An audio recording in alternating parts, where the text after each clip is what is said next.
So I just want to thank all of you for being here today, and also our fabulous speakers, and in particular Dr. Nevins, who, along with our executive director, Bonnie Diamond, have really been working on this fantastic roster of different programs for many months now. I also want to thank the amazing Amy Stein-Milford from DeRote, our partnering organization today. Amy has been with us at Eldridge for many, many years. She was the deputy director here at the museum and now serves at DeRote. And so I'd like to invite Amy to come up and say a few words. Thank you. I love using the Stender. And thank you, Sophie, and thank you, Dr. Nevins, for setting up this event. I love being in this building, and I have to say today is marrying two amazing organizations. This morning, I was on the Upper West Side working with DeRote on our volunteer package delivery day, and now I'm here in what I think is one of the most exquisite spaces, certainly in New York, in the country. It's just beautiful, and I'm so glad all of you are here. I'm going to be very brief. But I do want to just share a little bit about DeRote. As Sophie mentioned, or may have mentioned, I've worked here at Eldridge Street for 18 years. And when I first entered the building, it was powerful, but not in the way you see it today.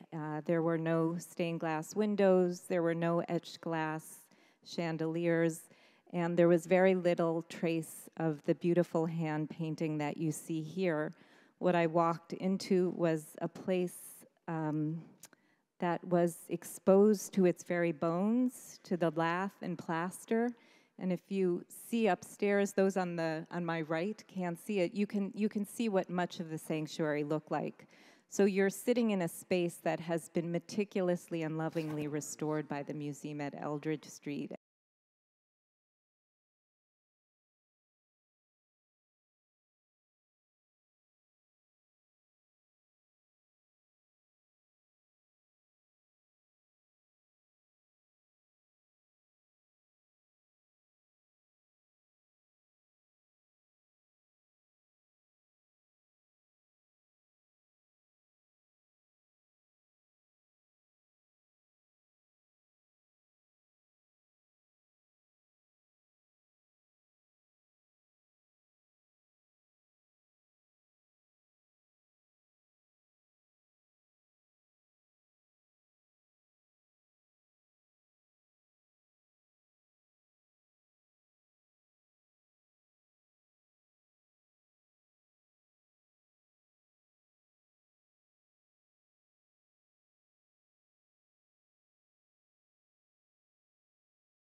recently, I came to realize that the building itself can be thought of as being symbolic of our subject today about the process of aging. After all, the Eldridge Street Synagogue was founded, I believe, in 1887, and over the years it's had its ups and downs, and then in 2007, it transformed. It transformed into this splendid now museum.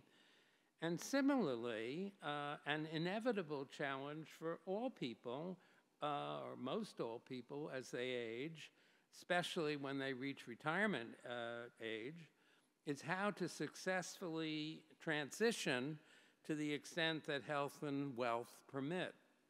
Are we able to reinvent ourselves just like the Eldridge Street Synagogue did?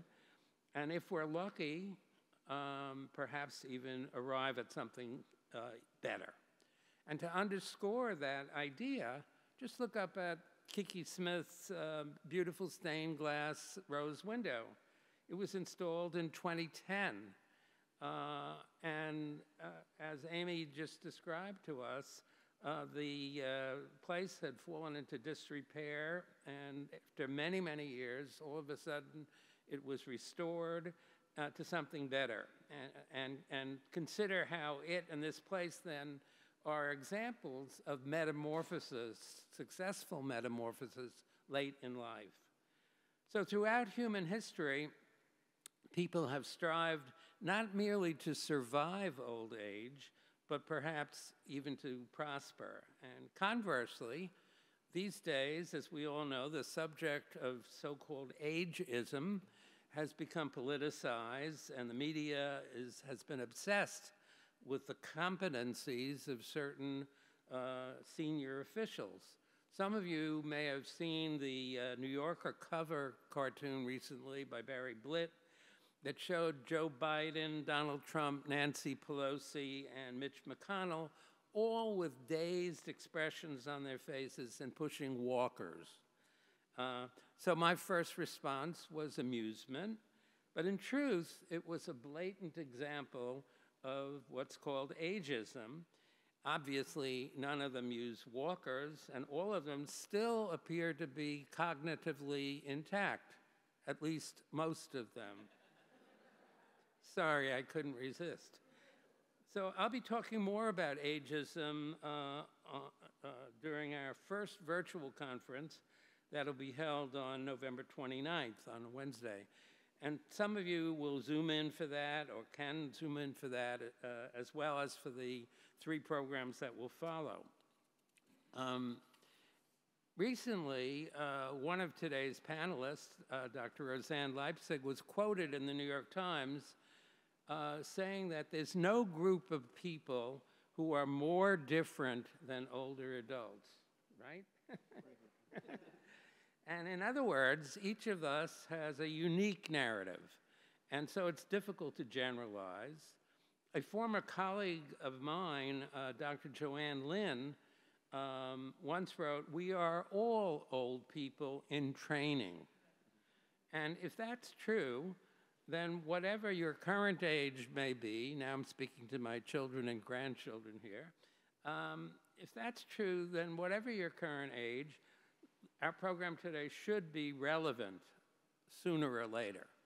And so according to the most recent census, 4% of our current population are 80, half of them are over 85. 1 of every 5,000 people live to be 100. And that's more than 50,000 centenarians. And some have called this phenomenon a silver tsunami. But even as the seniors are increasing in number, many of them complain that they feel invisible in a country that's obsessed with youth.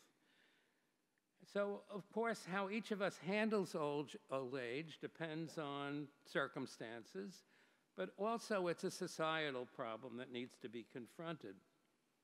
John F. Kennedy once said that it's not enough for a great nation merely to have added many new years to life. our objective should be to add new life to those years. Instead of measuring length of life, we should focus on the span of health. And in other words, living better is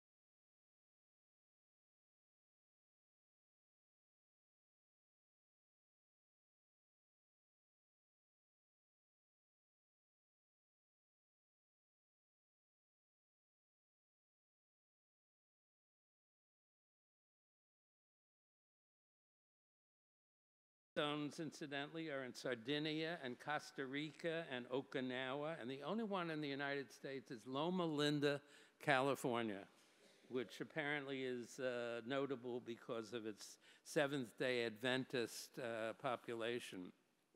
Anyway, since none of us live in blue zones, there are lots of examples of healthy old-timers in our own world who retained or still retain a zest for life. Consider this: Frank Lloyd Wright was 90 when he designed the Guggenheim Museum. Or Michelangelo was 88 when he designed the Dome of St. Peter's. Or consider the cellist Pablo Casals. He had a lifelong routine of starting every morning by playing a Bach cello suite. And when he was 90, he was asked by a pupil why he still continued to practice. And he replied, "Because I think I'm making progress." Think about that. That's a profound statement, right? Last week, our president, 80 years old, met China's president, 70-year-old Xi Jinping, in San Francisco. But last summer, 100-year-old Henry Kissinger flew to Beijing to discuss political affairs with the same President Xi. Never too old to discuss politics, still cognitively alert, and still smoking cigars. Like the famous philosopher Yogi Berra once said, "It ain't over till it's over." So I'm sure that all of you know of a senior who retains reasonably normal intellect and energy, and of course everybody wants to know their secret. For starters, don't fall down and break anything, but living long and well requires a reasonable degree of health and wealth, as well as good genes and good luck. On the other hand, Becca Levy, who's an epidemiologist at Yale, suggests that it's attitude that counts more than almost anything. She writes that, at least in part, certain health and memory problems can be the result of negative age beliefs that we acquire from society, what she calls the evil octopus of ageism. Interesting term. So she suggests that we should discard the common definition of aging as senescence, because that word is a pejorative, it's negative. And so instead, we should embrace a more positive definition that emphasizes the late life opportunities for both emotional and physical development. And she cited a very famous study from Harvard of over 600 people who had positive beliefs about aging, and they seemed to live 7 or more years longer than those who felt negatively. And in that study, the positive thinkers also had lower blood pressures and reduced risk of dementia. So a challenge for all of us as we enter the later stages of life is how to make the most of having more free time. Should we take up yoga Or should we radically change our eating habits? Or should we step aside from all responsibilities and just have as much fun as we can for as long as we can? So getting enough sleep, managing stress, staying physically and socially active, all may contribute to living longer and healthier, but in truth, many successful super-agers don't necessarily follow the rules. Some don't eat properly or exercise at all or never had. And in fact, the French woman who holds the world record for longevity continued to smoke until she passed away at age 122.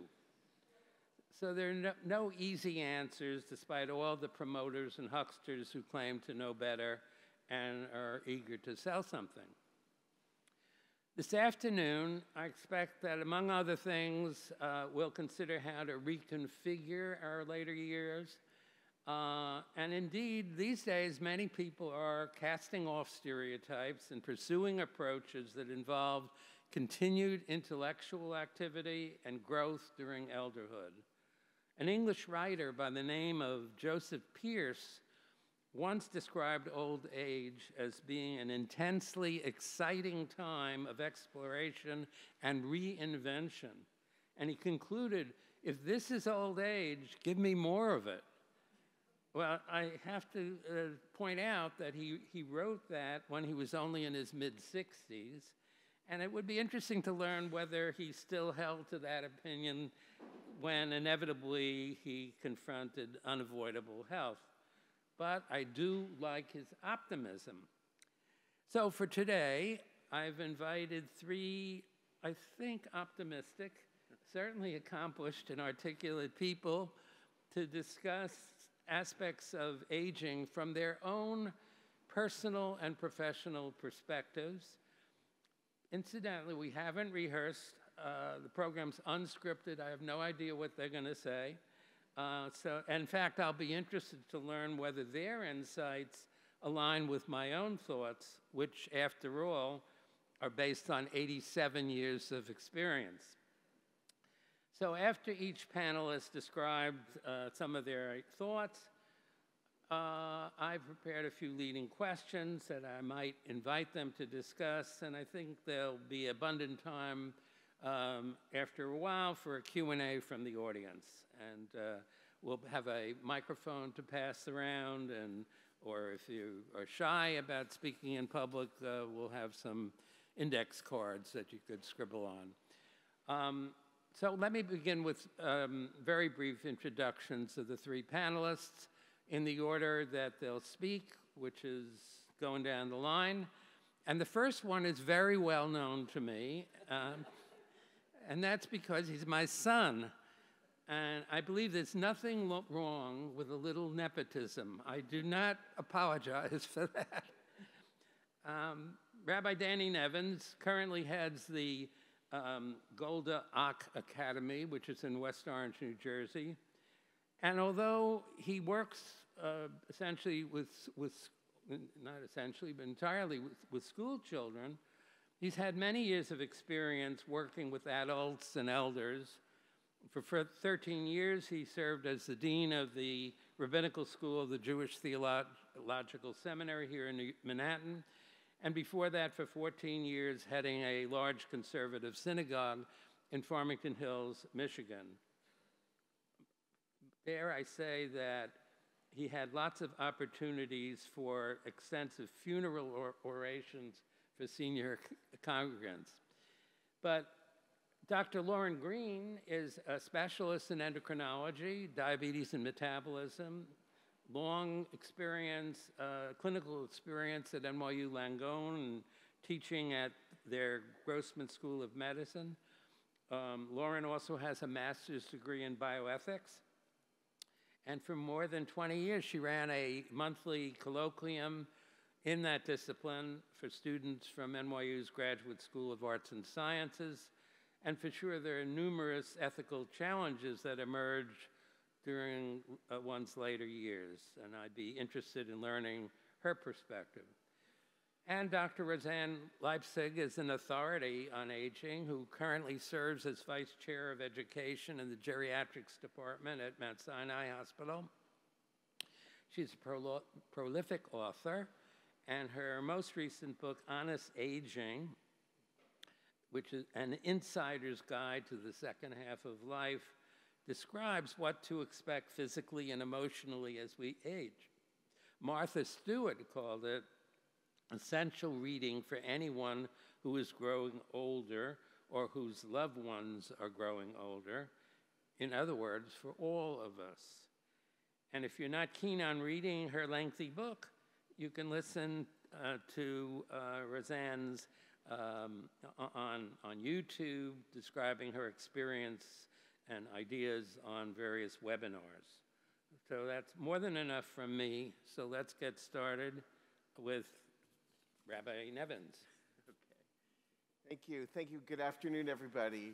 It's a real honor to be here at historic Eldridge Street Synagogue and Museum, and we're so grateful to the museum for hosting us and to Dorot for co-sponsoring this event. I'm really looking forward to hearing from Dr. Leipzig and Dr. Greene, and I'm really grateful, of course, to my father, our teacher, Dr. Michael Nevins, or as we call him in the family, Papa Mike.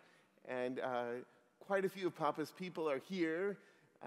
My siblings and their spouses, Andrea and Alan, are here, and Teddy and Sharon, and my wife Lynn. And also, we have 6 of the 7 grandchildren and several of their partners, and we're just like thrilled to meet all of you who are here today. It's customary in Judaism to refer to one's parent as Avi v'Mori, my father, my teacher. And in this case, it's literally true. I think for all of us in the family, we look at you, Dad, as our teacher, a teacher about how to live a long and productive life with curiosity, with a continued sense of investigating life, and with an ability to teach in so many different areas. And whether it's family history or bioethics or Jewish history or culture or art, it seems that there's no end to your curiosity. And God willing, you live to 120, but if you do, we're going to all have to buy more bookcases because you keep writing so many books. So so it's a pleasure to be here. And I wasn't going to say this, but we are living in a quite difficult moment, and I just want to acknowledge the fact that this is a time of war. It's a time when families are being destroyed, and I know that all of our hearts are with the people, both the Israelis and the Palestinians, who are suffering through a terrible, terrible conflict. And it gives us a chance, when we are able to celebrate being together as a family and community. There's a great deal of thanksgiving this week, but there's also a great deal of sorrow for what is being experienced, and a lot of fear about how that also is affecting us here. I thought it appropriate to at least mention that. So you're welcome. As mentioned, I'm not an expert in geriatrics. As a rabbi, though, I've had the opportunity to work with all ages of life. Even in my current job running a school, we have a grandparents society, and in fact, last week on Thursday night, I was meeting with grandparents of my students and getting their perspective on what their hopes and concerns were for their grandchildren. And what I want to speak about today is really about the relationship side of aging, and how whatever else we accomplish in life, whatever struggles we have, it's our relationships that can add sweetness to the years or take away from the sweetness of the years, with families that experience strife between the generations that can really undermine a sense of wholeness and of peace and of joy in one's life. And so with that, I'm going to share 2 perspectives from our sacred tradition, since I'm a rabbi, and one narrative and one normative. The narrative is going to look at the stories of Genesis, and specifically about Abraham and Sarah, the first couple of the people of Israel, what becomes the people of Israel, the Jewish people. You know, we've been reading now about the end of life of Abraham and Sarah. Sarah does not live a very long life. She only makes it to 127. And so we can say, well, that's a long life. That's plenty of years. But were they good years? Were they sweet years? Did Sarah live out the end of her days with a sense of satisfaction? And the Torah really doesn't tell us, because we don't have any context for when she dies. It just starts off after a long gap by saying, and Sarah died. But the last story where she appeared was just before her son Isaac, the one that she had yearned for, had been taken away by her husband and almost killed on a mountaintop, on Mount Moriah. And in our tradition, there are midrashim, or legends, that connect these events and say that it was actually the news that her son had been taken and almost but not quite killed that did her in. And Rashi says, and I'm just going to read a little bit in the Hebrew because there are a few people who know that, but I'll translate, don't worry. V'nismecha mitatzara la'akedat Yitzchak, lefi she'al yidei besorat ha'akedah, shnizdamen bana lishchita, v'kimat shelo nishchat, parcha nishmata mimena v'meta. It says that when she heard that her son had almost but not quite been killed, that knowledge caused her soul to fly out of her body, and she died. There's a great scholar of our day named Aviva Zornberg. She writes in Jerusalem, a British Israeli, and she calls this the problem of contingency. We go through life thinking often that we're entitled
ripe old age.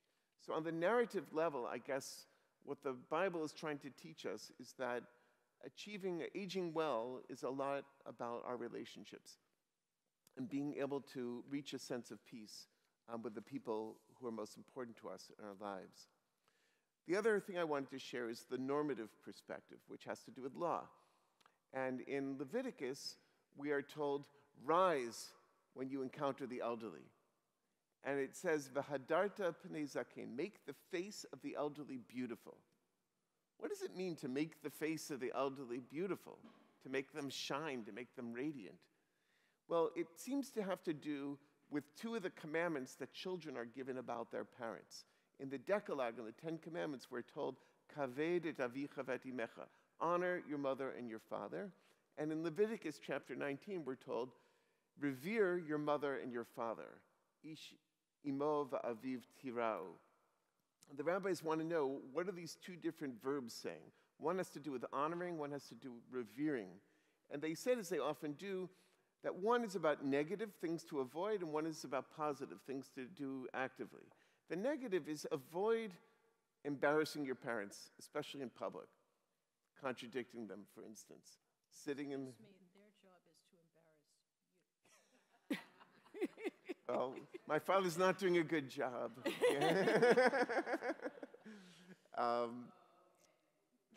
No. So one of the things is not contradicting them in public and things like that. The other one, to give honor, is to make sure that parents have what they need in life, both physically and emotionally. You know, the respect. If they don't have wealth, then to make sure they have the food and the shelter and the care that they need to live out their lives in a good way. And so these are obligations of the younger generations toward the older generations. And so we see that on the narrative level, it's when the generations come together that there's a ripe old age. But on the normative level, we're told that younger generations owe a lot to their elders. And in Hebrew, the word for an elder is a zaken, or zakenah, which is equated with wisdom, right? And so recognizing the wisdom of our elders is actually part of what we owe to our parents as they reach their ripe old age. And so the normative side is incredibly important because it gives us a structure of things that we need to do and need not to do in order to reach that ripe old age. If only it were so simple. We are blessed in our family to have a wonderful leader, my father, and my mother, blessed memory as well, who did not get to live to a ripe old age. But many families don't have that. And I just want to mention one example also from today's New York Times.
may be having a malaria vaccine right now and smallpox inoculation unless we start uninoculating our children, has happened, unfortunately, in some of the communities around the United States led by naysayers of vaccines, including in the Orthodox Jewish community where there was an outbreak of measles particularly. And again, however, and I think Rosanne will be speaking on this more than I can speak on it, our organs are deteriorating as we get older. And so I'll let her speak on that, but basically there are changes as we get injured by injuries, stresses, DNA mutations that affect our immune system. And our immune system is a great fighter of things, not only diseases, but also things like cancer. And we don't even know how much our immune system protects us. And we're learning more and more each day about our immune system and how it protects us. But one idea is that we get exposed to mutations every day. And it's only if we have good immune surveillance that we fight these mutations that would lead to cancers and other diseases. Also, we have diseases that affect people who are poorer, who are less advantaged all the time. HIV was a particular scourge for the gay community and drug abusers, but it also extended to others. And I mean, it's quite different from the early 1980s when we can go around hearing ads on TV every day about how you can take medicines for HIV and keep it from being a disease in your body. Even if you had gotten it, it's not clinically evident on testing of your blood. And hopefully we'll have it for more diseases. But I just want to mention that the viruses are pretty smart, continue to mutate, and as long as we destroy native habitats where the viruses live, particularly in areas, say, for bats, we get exposed to more of these viruses all the time, and the viruses are able to mutate and become transmissible to humans. And some animals, like bats I mentioned, live happily with viruses. They don't kill the bats, but they can live in them in some sort of symbiosis relationship. In other words, in humans, we live with bacteria all the time in our guts. And that's why some people take probiotics to give us the bacteria that we live with. And we need these bacteria to help digest our food and to help us live healthfully. And it's only when we fight the bacteria with very strong antibiotics that we wipe ourselves of these healthful bacteria, and we get infections like C. difficile, if you've ever heard of that. So I wanted to mention all of that health stuff. And then I want to mention systemic problems with our health system that are, I don't know what I'm doing to myself, that are leading us to have problems with our current society. So first of all, I want to mention, if any of you have ever tried to get a bone density at an institution, well, it usually takes about 3 months or 4 months to schedule your bone density. Now, if you need an MRI, you can usually get it within 1 to 2 days. Why is that? Does anyone have any ideas? Can you point your microphone down? Point it. Point it down. Oh, I don't know how to do it. There you go. Thank you, thank you, thank you. Why? No, it is not prevention. No, that's not the answer. The answer is money. Now, an institution gets about $300 to $500 for doing a bone density. An institution gets about $6,000 to $8,000 for doing an MRI. So if you're in charge of the radiology department at your institution, which one do you want to make more available? It's cost effective to do more MRIs. So if you need an MRI, you get it right away. I mean, actually, I should mention that on Medicare Advantage, you need pre-authorization for an MRI, but on traditional Medicare, you don't need a pre-authorization. The doctor just orders an MRI. So that's a little clog in that. But the point is, the procedures that generate the most money are most available in our society. And so that's one thing that you probably have recognized if you ever try to get a bone density. Another thing that's difficult to get is a primary care doctor. Why is it difficult to get a primary care doctor? Well, there's no status in being a primary care doctor. I mean, it's like now a PCP. It's not even that. And it could be any provider. That's a new terminology of the last 10 years. It used to be you'd get a doctor, but now you get a nurse practitioner. Now, I am not dumping on nurse practitioners, and I don't want anybody to be offended by my saying that, but nurse practitioners have a shorter and different education. And when you go for a procedure, it might even be a nurse practitioner who's doing the procedure on you, and they might be exquisitely well trained in doing that procedure, but generally they don't have such a holistic approach to the individual. And this is by design. They're very well attuned to doing a procedure. Let's say you go for a urology procedure.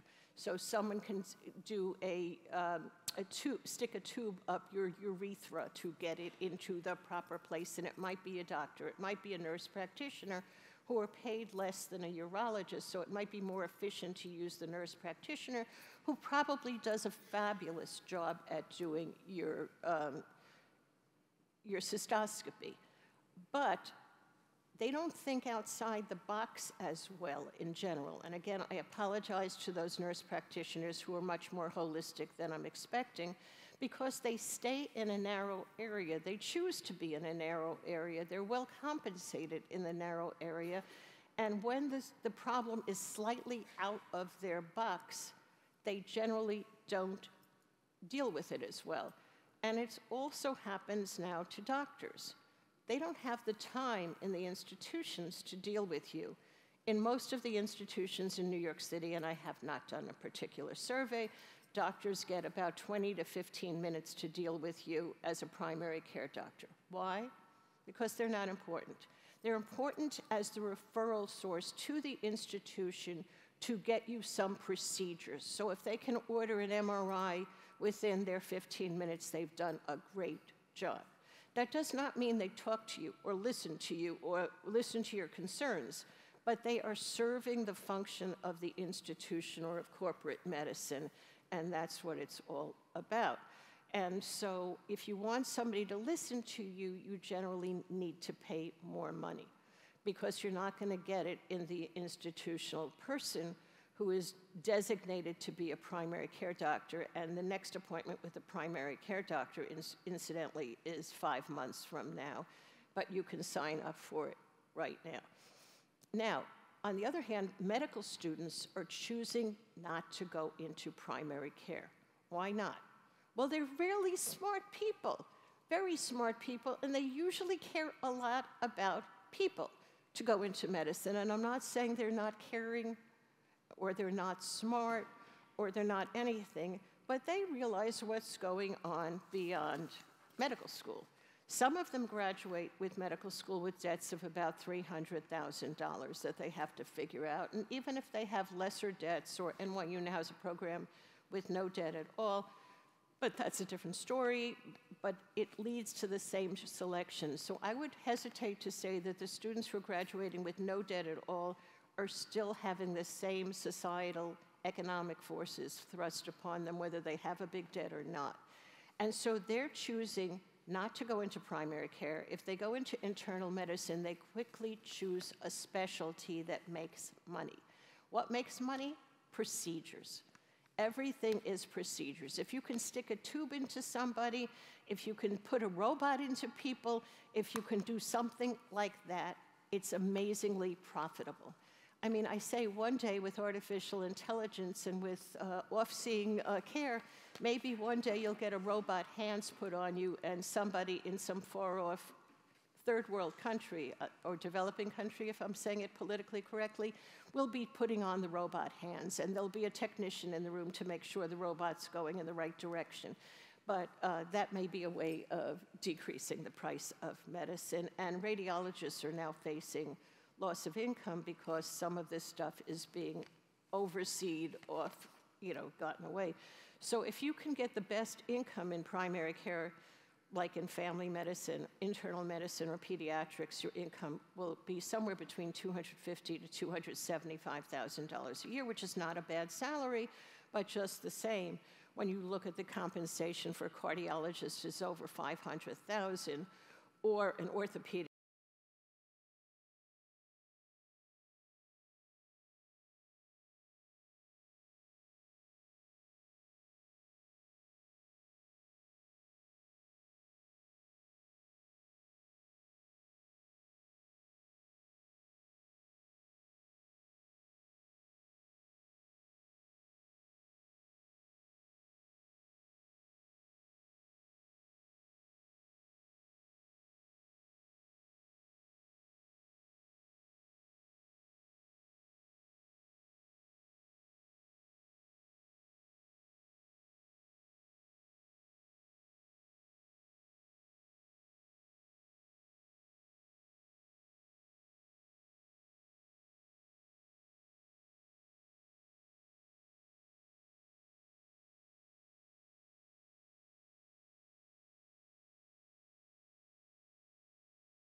physicians, and it's the biggest employer of primary care in the United States right now.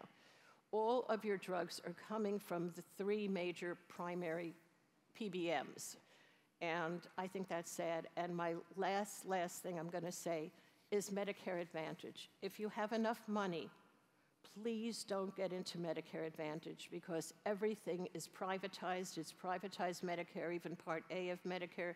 For those who are on Medicare, you know what I'm talking about. It's the hospital part.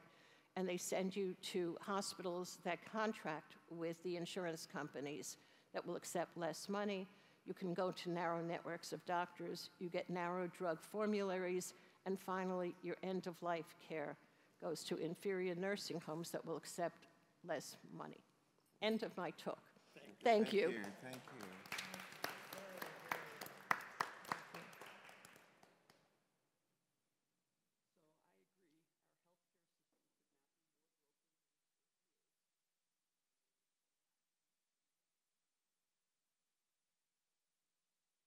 First thing you need to do is put the mic on, right? Yeah, okay. So I was saying that the thing that I totally agree with is that our healthcare system could not be more broken than it is, and there's a lot that needs to be done. That, however, is not, to me, what aging is all about. And in fact, the more you can stay away from the healthcare system as you're aging, the better off you probably will be. I would like to throw in my 2 cents as an older adult and a geriatrician who is a doctor for older adults. Okay, think pediatrician, kids, geriatrician, older people. And I want to talk to you a bit about what Michael talked about at the beginning, how important your expectations and perceptions are in terms of how you're going to age. For me, there's a goal to aging. It's not, as you were saying, living as long as you possibly can. It's figuring out how to live an enjoyable, engaged, and meaningful life in a very ageist society that we live in. How can you make this a good time for you? And as you were hearing, people didn't live this long. In 1900, the median life expectancy was 49. Now it's 78, and that's for people who are just being born now, okay? Obviously, if you've lived longer, you will live longer, okay? Whole other story. But I think it's really important for us to think about what is it we want to do with this gift of 20 to 40 years after you've finished working, the kids are gone, whatever it is you're going to be doing. And I would say we need to deal with the ageism. It sounds like you have a seminar coming up that people can attend to talk more about that, and it's really important that we do that. But I think we also need to think about for ourselves, what do we expect as we're getting older? But people don't talk about it. So I think it's important for you to sit back and think to yourself, when I'm 85 or over 85, what am I going to be like? And the bottom line is, it ain't going to be so bad. If you take a look, and I'm just going to throw some numbers out at you, but 70% of 85-year-olds say their health is good or excellent. Now, that's real data, and we use that question on surveys. Because if somebody says their health is good or excellent, it is. And if they say their health is poor or fair, it is, okay? About half of people who are 85 or older have real limitations in their vision, in their hearing, in their cognition, communication, self-care, one of those things. But there's a lot that can be done to make that better. And only 1 in 4, 85 plus, are living with dementia, are frail, or are living alone. So it's not as bad as the pictures that are out there. Most of us are going to live into old age, and we're going to be in pretty good shape. And that's where that question of, you've seen one 80-year-old, you've seen one 80-year-old. The heterogeneity is incredible. And it has to do with how you've lived your life up to now and how you're going to live your life as you go forward. Now, there are going to be changes as you get older. There is something called normal aging. Happens to everybody, not in the same pattern. Some people get one thing before another. but almost all of us will walk more slowly. Most of us have already noticed that, okay? We have flabbier arms and a pot belly, okay? Fat distributes differently as you get older. We're more sensitive to medications. We need different doses, different medications than we did when we were younger. We become cheaper drunks, okay? That Mediterranean diet is going to put you on the floor if you drink the 2 to 4 glasses every day. We get up at night to go to the bathroom. Our sleep is interrupted. Doesn't matter if you have a prostate or not. You're going to get up. And I'm not going to go into everything and why. It's in the book, all right? Important. You're less thirsty when you're dehydrated. Very, very, very important, okay? When we have temperatures of 100 degrees out there and you're depending on being thirsty to know when to get that water, don't. The studies are very clear. Drink, okay, until your pee is light. Okay, take a look and see what it looks like. You're going to have diseases that present differently than younger people. So 50% of people who are 80 and older who are having a heart attack, they don't have chest pain. They don't have chest pressure. They're short of breath. They get confused. They may fall, okay? You need to know that. Your doctors need to know that. And for those 90-year-olds who are still having sex, it is not as spontaneous as it was when you were 20. You got to work a little harder, okay? But that's normal. It happens to everybody. And there are ways to adapt to your new normal, to make it possible for you to be able to do things and have the life you want. And then there are the things that are common, okay? They're not normal, don't happen to everybody. But it's what everybody's worried about. I'm going to fall. I'm going to lose my abilities, my cognitive abilities. I'm going to get frail. I'm going to lose my hearing, my vision. I'm going to have no energy. My sleep is off. And yeah, that's true.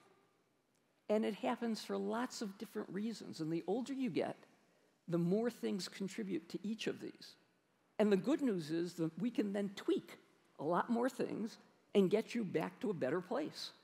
So you're not going to get cured, but you're sure going to be able to do better than you're doing now. So I think there is a reason for optimism, as we were talking about before. And there are upsides to aging. So I like aging. Okay, I like my hearing aids. I feel less insecure. I say and do what I want. Now, some people say I always did that. They haven't seen anything yet, okay? I'm finding my voice. You're more likely to look at the big picture and get less likely to get caught in those weeds, okay? You realize time is limited. We all have an expiration date, okay? We don't know when it is. It's closer the older we get, but it's not worth getting upset about things is what you begin to realize. And so older people actually have more emotional control than younger people. There's less road rage. Doesn't mean it doesn't happen, okay? But it doesn't last as long and it doesn't happen as often. And why is that? Because you've lived so long. You've been through this before. You figured out coping mechanisms. You've got strategies to be able to deal with it. So there's a lot of things that happen as you get older that I think are really neat and important. And it's, for you, think about what it is you want to do. How do you want to spend your time and energy? Do you want to give back to the community? Do you want to go to Derote? Where's our person from Derote? and visit, be a friendly visitor. I mean, there are lots of, you're in New York City. There is so much to do. And I think it's really important to recognize that there are probably roads not taken that you would like to take, things that you weren't able to do when you had this very, very busy life, okay? For me, 2 weeks from now, I'm having the 60th anniversary of my bat mitzvah, okay? They didn't let girls do a lot when I was bat mitzvah. And I decided I want to do it right this time. So I'm doing it over again. Find something that's a goal, something you really want to be doing. You don't need to be an overachiever. Just don't count yourself out. How many of you remember Grandma Moses? Yeah. So everybody loved Grandma Moses because she was an artist, And she started painting when she was 75 or 76, and she painted until she was 100, okay? And why did she start painting and wait until she was 75 or 76? Because she got terrible arthritis and she couldn't embroider anymore. So she switched to something that gave her the same amount of pleasure, but didn't bemoan the fact that she couldn't embroider anymore. She found something else that gave her that good feeling. And that's what we all have to do. Things are going to change. You are not going to be 20. You are not going to be 40. But you just need to recognize that there still are so many things that are available to you. So I'm just going to quit with some tips because you asked for some tips. My tips are, number one, resist ageism. We've got people of all ages here. Don't let anybody get away with this stuff, okay? Somebody calls you sweetie, and you don't want to be called sweetie, you tell them, okay? Make friends with people of all ages. It's really social insurance. You help them, they help you. It's very helpful. And that's where places like this in Duroc can make a big difference. Right-size your expectations. You're not going to go to the gym and be able to do what you could do when you were 40. But you certainly can do more than you're doing right now, most likely. Be resilient, okay? Flexible. And this is for the young folks here in particular. You got to start when you're younger. You don't want to be rigid. Because stuff happens, and you have no control over that. And it happens throughout your life. And you have to be able to go with the flow and make the switches when you need to. Advocate for yourself and let other people advocate for you, particularly in this very broken health system. If somebody wants to help, let them. Laugh more. It's a hard time right now, but you really need to. And make sure your doctor knows the difference between taking care of an 80-year-old and taking care of a 60-year-old. And with that, I'll stop. Thank you all for coming.